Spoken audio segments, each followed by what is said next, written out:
we are going to begin our evening going to Tampa Bay. We are going to the Bucs. They've been pretty busy. Not got any sort of crazy moves going on. They re-signed Bryce Hall, the cornerback. They brought in Hassan Reddick. They brought in who else did they bring in? Not that many. Anthony Walker. Most of it's just re-signing, really, pretty much. They did lose Robert Hainsey, Joe Tryon, Mike Edwards, KJ Britt. And then their draft was one of the more fun ones. They took Emeka Ibuka, the wide receiver at Ohio State, in the first round, the 19th pick. They took the cornerback Benjamin Morrison in the second from Notre Dame. Oh, see, I knew it and didn't even have to read it. I knew it and I didn't even have to read it. I can remember. Such a good pick. It is a good pick. Tez Johnson, Oregon guy, going in the 7th round. Sky, you know about Tez. So yeah, we'll start off with the old Bucs. I mean, I'm going to have to admit something on this podcast that it's going to annoy me because I know you're going to love it, Sky. I'm finally getting round to thinking Baker's pretty all right. I told you.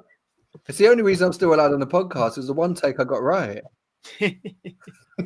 Well, tell us why it's going all right for the Buccaneers and Baker Mayfield then, Sky. I think you can say for this entire division, if defense wins championships, the teams in this division don't have a shot. However, out of all of them, with the higher powered offense that the Buccaneers have, they have a chance to probably beat on their day any team. I think classically, I don't know why I say classically. I was just thinking about last year how nobody wanted to play them. No one wanted to play against the Bucs last year. Baker had a phenomenal season. And I think, like you said, Fred, people need to remember this is going to be his 8th straight season with a new offensive coordinator, but that's not fazed him at all. Buccaneers offense finished top 4 in rushing and passing yards. I know Chris Godwin's coming off of that bad injury, but obviously Mike Evans broke Jerry Rice's record. Egbuka, as you mentioned, good addition. Tez Johnson. People also sleeping on Jalen McMillan. He was really good at the back end of last year, emerged in that offense. And I just think that, yeah, I actually think they probably have like the best receiving core in terms of talent. They're loaded. Probably needed, it's good that they got the run game going a bit more. But I just wanted to, with the Bucs, I think the thing that they addressed, which is good, was getting Benjamin Morrison. I don't know why, for me, the one thing that stands out for me in the combine is that he's 6 foot and ran a 4.39. If I'm playing Madden, I'll be sitting there at 3 a.m. eating my crunchy, being like, this is the pick. He can lock guys down vertically, and he's got the length to play the press coverage. So I think the Bucs are in a good position to they've been consistent division winners since from 2021 to 24, so they could win it again. Surely if you're playing Madden at 3 o'clock in the morning eating a crunchy, you need to be evaluating what the hell you're doing with your life, don't you? Rather than worrying about Benjamin Morrison. All evaluation. I did think crunchy was a very unusual go-to for that late at night. I mean, a bit of honeycomb to keep you going through 7 rounds. Desperately need that sugar rush before you go to bed. But you brush your teeth with a power drill. Get it out before you go to bed. Adam seems to agree though about Morrison. There was a nod. It was the injury concerns, right? But he got a little bit injured at the end of last year, and that was what people were concerned with, weren't they? Yeah, that was why he fell to the second round. But yeah, I think they've got a steal. They did so well with their first 3 picks, first 4 picks actually. I think David Walker's a decent shout for them at linebacker as well. But yeah. Egbuka, Benjamin Morrison, Jacob Parrish. Cornerback was a bit of a issue for them last year. That's where they struggled. It was against stopping the pass. Everywhere else, they were pretty elite in most metrics. They were sort of top 10. But stopping the pass was a real issue, and especially at cornerback. So bringing in Benjamin Morrison, Jacob Parrish, I think is going to help a lot. And they're a very good team. I'm not 100% sold on the whole. They've got the best receiving core in the league. I don't. I mean, are you talking as a whole? Like, I should say deep because they've also got Trey Palmer. I mean, in terms of like talent going down and guys who can be. Yeah, okay. They do have a lot of depth, so I will. Yeah. I'll give you that. You know how you did. You know how, but you are disagreeing before you even said anything because your eyebrows do a little movement. that we both look at and we can tell you're going like, well, he's an idiot. For me? No, that's what Adam's That's what I tell you. No, I should have, Adam knew what. Yeah, sorry, I should have deepest, like in terms of like Adam's. Yeah. I have to agree. I completely agree with that. When you were saying the names, I was like, you've not said Trey Palmer, and he was really good last season as well. And like, it's funny that they draft Emeka Egbuka, and you go, well, feasibly he's third or maybe second, pending injuries, but depending on all the other guys, he could easily go down to like fifth. Like, you know, they've still got Sterling Shepard in their locker, which I know he's not really done anything, but he was an all right utility guy at times. See, he's done it again. The eyebrows, he did it again. Well, if you're going to mention Sterling Shepard as a giant legend, they will go up. What can I say? Looking at this roster, for me, man, these guys are going to score a lot of points. Yeah. But they're going to concede a lot of points as well. Their defense, it's not what it was when it was that dominant one that won the Super Bowl. Like it was such good defense, you know. And some of their guys, the better guys, have got over the hill now. Levante David being one of them, I think. But Vita Vea and Kalijah Kancey in that middle are just space eaters, man. They are so good. But Hassan Reddick, is he going to be the same guy that he was maybe 2 years ago? I don't know.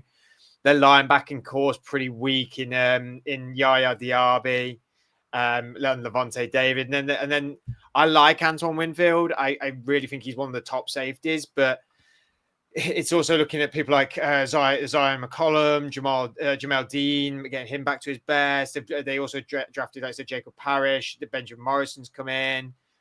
It's an interesting defense that. For me, it just feels like there's going to be points on this defense, but they're going to get me. We've said this in a few podcasts, and I know Colin Cowherd's big on this. They will get me to a telly because they're going to be fun to watch on offense for sure.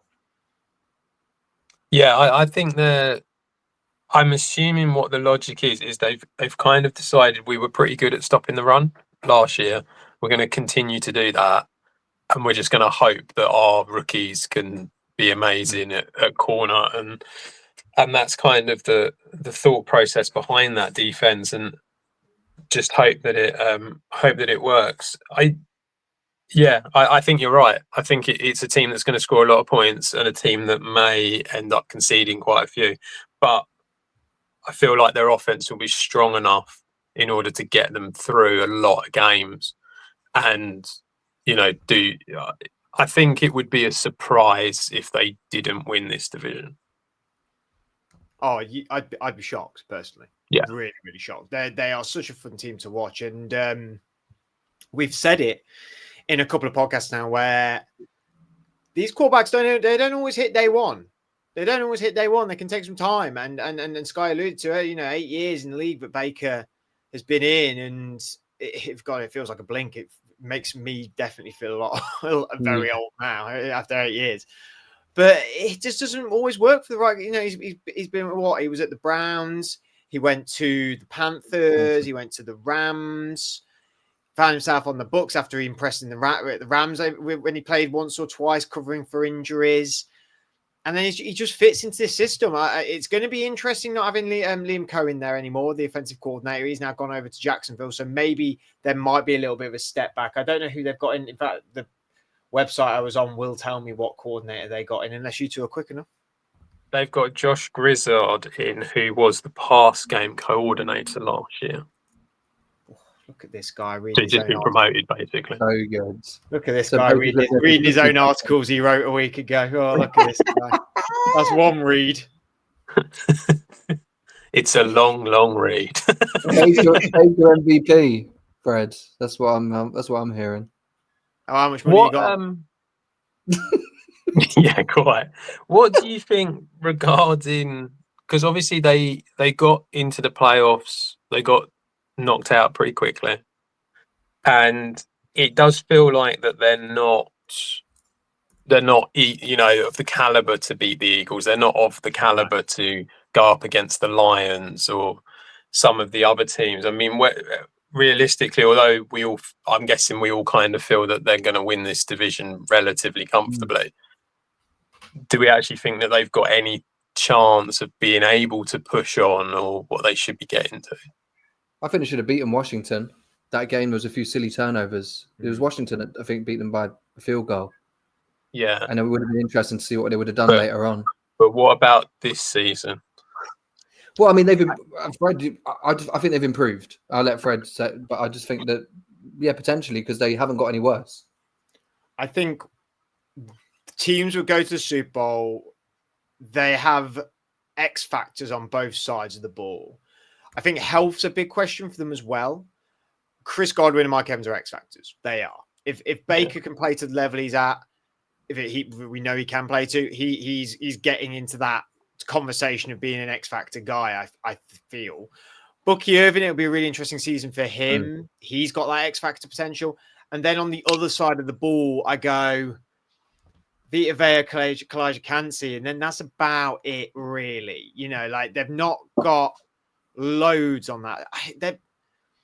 It's very Rams-esque, like the Rams of like where I think the Rams now have got some real talent on that offense and have really clean together. And they've got one or two X factors on their defense for carrying, but they need to do a little bit more. They're still quite young, whereas the Bucs are in the same situation but older. And I don't know if age and experience is enough when you need a couple of them guys who just deliver on every level, on every occasion. And I think they're just two men, like probably one guy short on the defense, maybe. I mean,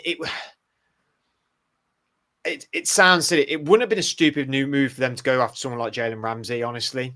Just like an X factor with experience to be in their cornerback room, to teach some of the new guys, and then they'd have two guys in that middle of the defensive line, and then someone who's very dependable in the backfield. And like I said, I like Winfield. I think he's blown hot and cold last year a little bit, but yeah, I'm excited by their offense. I would have to say, I think you'll see probably about 4 or 5 games in what this team's about, won't you? I get ready, guys. Oh gosh. I went to bed before we did our AFC West preview, and I don't know if I was asleep or I was just in an inception. I was thinking Buccaneers Broncos Super Bowl.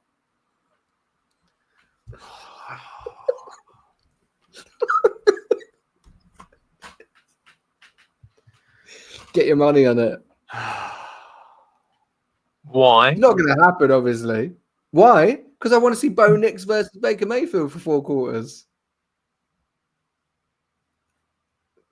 Okay. So Adam, yeah, they could. If silence was ever loud, that was that moment. They could, because it happened to you in a dream. Is that what we're saying? I kind of don't know what state it was. Like I do often go to sleep and think about how good Baker Mayfield is and how right I am about how he turned his career around. But yeah, in this particular moment, I thought, well, maybe if their defense just needs to force turnovers. I do get Fred's point about them aging. I don't think it's when look, it's obviously a lot for a rookie corner to come in and start blanketing one side of the field. But I mean, Sauce Gardner did it. So if Benjamin Morrison could do... Morrison, no Sauce Gardner, bro. Come on. You never know. Come on. You never know. What are we talking about here? What are we doing here? Denver Bucs Super Bowl. Benjamin Morrison.